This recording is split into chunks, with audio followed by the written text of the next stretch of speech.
Oh God, baby, like that, like that. Oh yeah, come on, darling, come on, come on. Her raven hair fanned out across the white pillowcase. Her feet, still in high heels, were pointed straight at the ceiling. The man, his name was Brad, tried his best. She scratched his back, and her nails left red marks on his skin. Yes, baby, yes.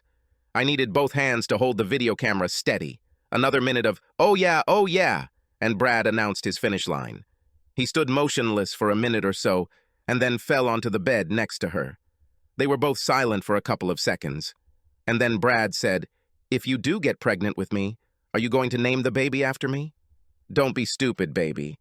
I will name him after my husband. It will be Robert Lawrence Stackman, Jr. What if it's a girl? This will not be my beloved, not with a strong, courageous daddy like you. What if it's actually his child? He couldn't do it on his best days? He's just not capable of it. I do not understand this. If you have such a low opinion of him, why do you stay married to him? Because he makes damn good money and is every woman's ideal husband. How come? I wrapped it around my little finger. He does what I want, when I want, smiles and says, 'Yes, honey.' Doesn't look much like a man. He doesn't have to be the only one. That's why I have you." Brad looked at his watch. "I think I'll go. He should be home soon." She grabbed him before he could stand up. "Oh no, love. I'm ovulating and I'm going to get pregnant with you." "What if your husband comes home and I'm still here? This spineless weakling will go and hide in the garage until you leave. Now let me continue, baby." And they made the second round. Bobby will certainly believe any bullshit I tell him. However, it's probably best to avoid this situation if I can. I'm exhausted, baby. So go away, okay? Call me tomorrow, and we can arrange a next time. Brad left the room, and I turned off the camera and hid it under my clothes.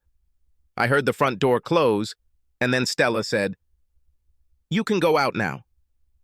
I came out of the closet and looked at my wife. "Was this what you wanted, baby? Did you get what you wanted?" "Oh yes, my love, I got exactly what I wanted." It all started on a rainy Tuesday. It was raining heavily, and the office trailer on the construction site had seen better days.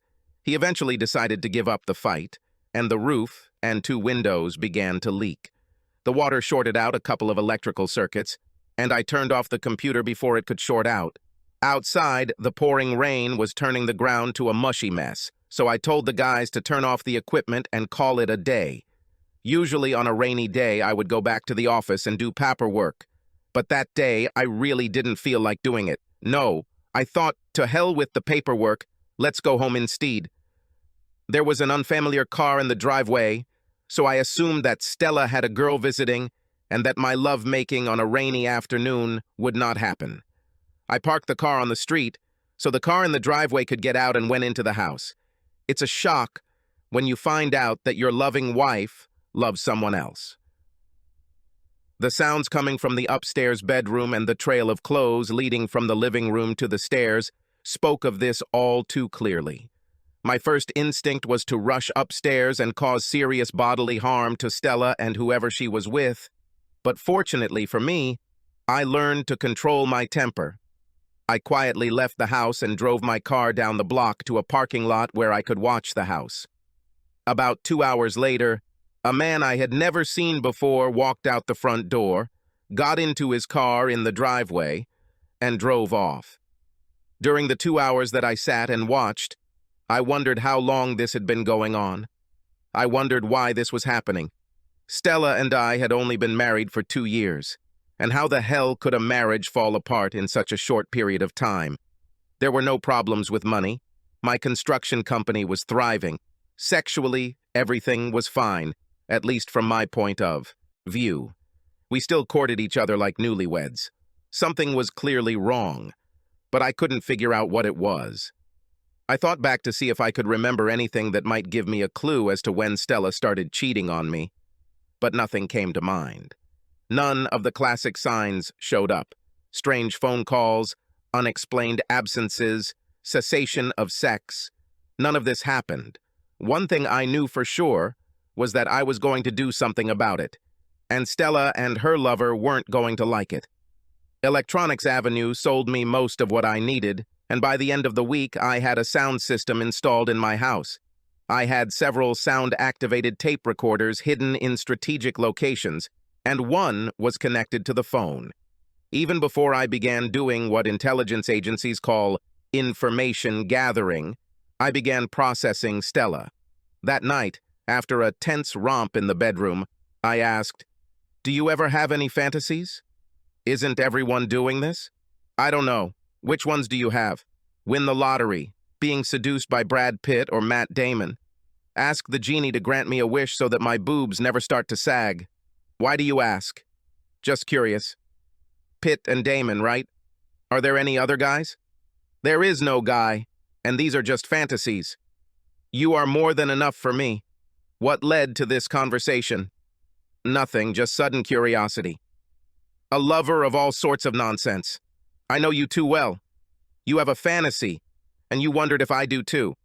What's the matter, baby? Tell me." "No, I can't tell you." "Hey, I told you about mine, and you should tell me about yours. Justice is justice." "You won't like this. You'll get angry, and I'll end up pleasuring myself for a month, because you won't let me in the bedroom."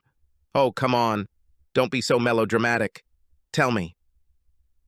I hesitated for a second or so, and then said, "My fantasy is watching you make love to another man."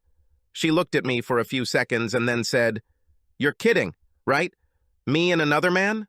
Who?" "I don't know. Probably some stranger. I don't think I'd want it to be anyone I know." "Where would you be? Sitting on a chair next to the bed, standing on the stairs and looking out the bedroom window? Or that old cliché, hiding in the closet?" "I think I would be in the closet. I wouldn't want him to know I'd be there." "How does this happen in your fantasy? Are you going to bring someone home with you, or should I go fishing and see what I can catch?" "You would pick up a guy." "God, I would have no idea how to ask some guy to have sex with my wife.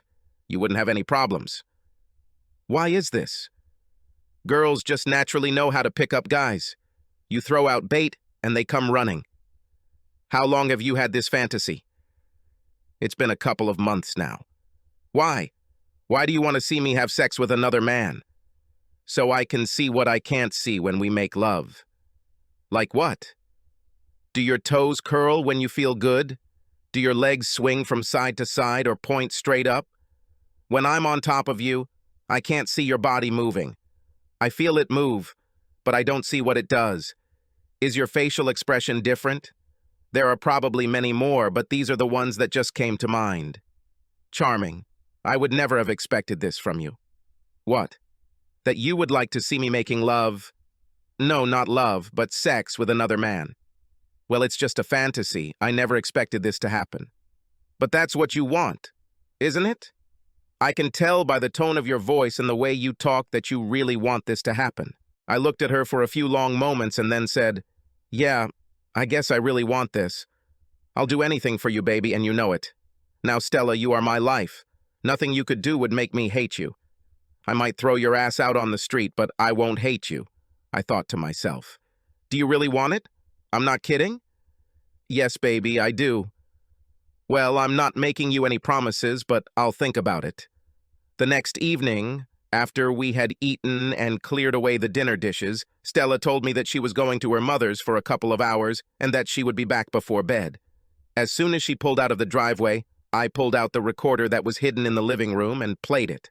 I heard the doorbell ring, mutterings that grew louder until they became recognizable voices, and then, "Hurry up, darling. Sit on the sofa. Will you still feel this way when we get married?" "Hell yeah, baby." The sounds died down as the two of them left the room. As I took out the tape and inserted a new one, I thought about the phrase, "when we get married," that I heard.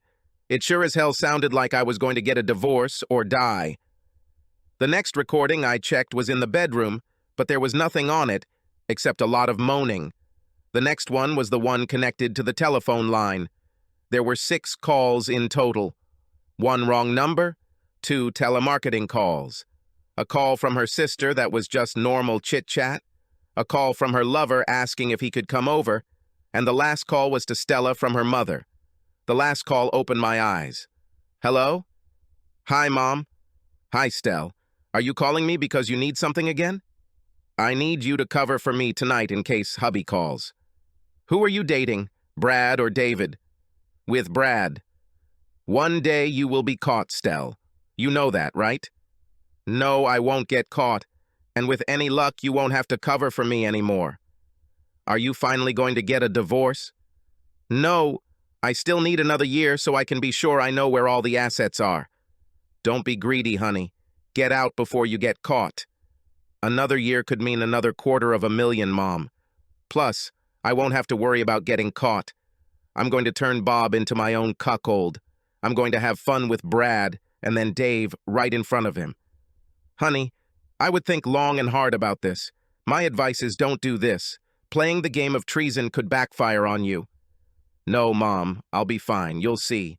So will you be home to cover for me tonight? Okay, sweetie. What's your excuse? How about I help you make a quilt for Grandma for her birthday? Fine. Thank you, Mom. I'll call you tomorrow. I always thought that Stella's mom liked me. This call told me that all was not well with my marriage. This told me that I had no marriage. What I had was a con game in which I was the target. All I could say was, shame, shame on the mother-in-law. When I'm done with you, you'll regret the day you agreed to provide an alibi for your cheating daughter. Over the next week, I collected audio recordings of Stella's conversations with her mother and both of her lovers. Neither seemed to know about the other. And all the sex that took place in the living room and bedroom. I knew Stella had taken the bait, and all I could do was wait for it. On Friday, I came home from work and found Stella dressed in a short skirt, a low-cut blouse, and high-heeled shoes. Are we going somewhere tonight? Not us, baby, just me. About? And where are you going in such an outfit? Do you like it? Does this look sexy? You know it is. Fine. That's the idea. Tonight you'll get your fantasy, honey. These are my fishing clothes, and if I don't get accosted within 5 minutes of walking into a bar, my ego will be in the toilet. Why didn't we talk about this first? Because if we sat down and talked about it, I'm afraid I would chicken out and not do it. Do you want it? And I know you want this, and it took me a week to get up the courage to do it. I need to do this now and get this over with before I lose my cool. She pulled me into her arms and kissed me passionately. Get the closet ready, baby. I'll be home in about an hour. As soon as she pulled out of the driveway, I checked all the dash cams. There is nothing on the answering machines in the living room or bedroom, and only one ring on the payphone. This call told me the plan for the night. Hello? Hi, David, honey. Do you want to meet? You know I could never say no to you, but you said we could never do it tonight. That was in the past, honey, not now. Dear hubby will be out of town until tomorrow evening. In that case, I'm definitely free. Meet me at the Brady Lounge around 7 tonight. We can have a couple of drinks and then come back here. Okay, love. See you at 7. An hour and a half passed before I received a phone call. I have a live fish. I'll be home in about 15 minutes, so get ready to jump into the closet. 11 minutes later, Stella pulled into the driveway, followed by another car. I moved into the closet and made myself comfortable. I made sure the video camera was positioned at a good angle to the bed and waited. Stella entered the room, followed by David. She walked straight to the bed and began to undress, looking over her shoulder at David and saying, "Hurry up, honey. I really need this." When I made my plans, I didn't think them through. I had no idea how long I would have to sit in the closet.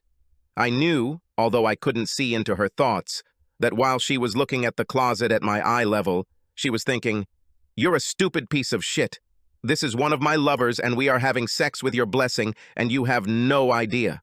But she was wrong about that. She was the only one who had no idea what would happen to her. When it was all over, Stella looked at her watch. "You need to go, baby." "But I planned to spend the night here.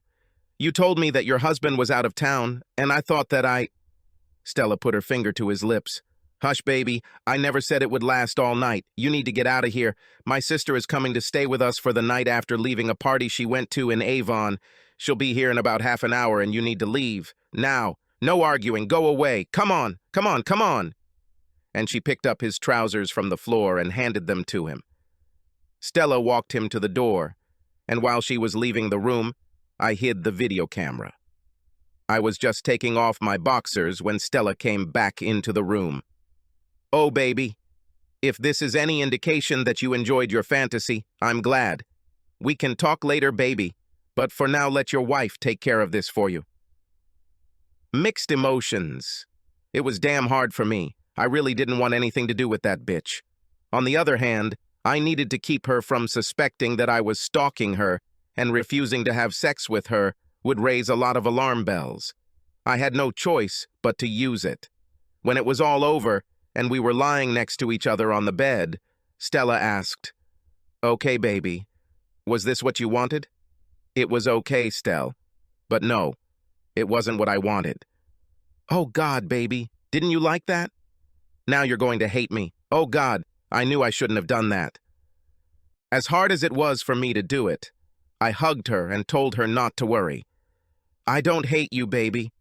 How could I when you love me so much that you did this for me? No, honey. I meant that something was missing. Something I didn't even think about before I was watching you from the closet." "What's wrong? What didn't I do?"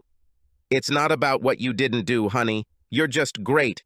It's just something I didn't even know about myself until I watched you." "What's the matter, baby? You know I'll do this for you." "You won't laugh or think less of me." "Of course not, baby." While I was in that closet, it occurred to me that what I really wanted was to be punished for forcing you to give yourself to that stranger. Not physical punishment, but mental. I felt like you had to humiliate me. You know, things like calling me a wimp, saying I'm worthless, and that's why you had to pick up strangers. I told them to make you pregnant because I didn't have the courage to do it. Would you really want me to do this? Yes, I would like to.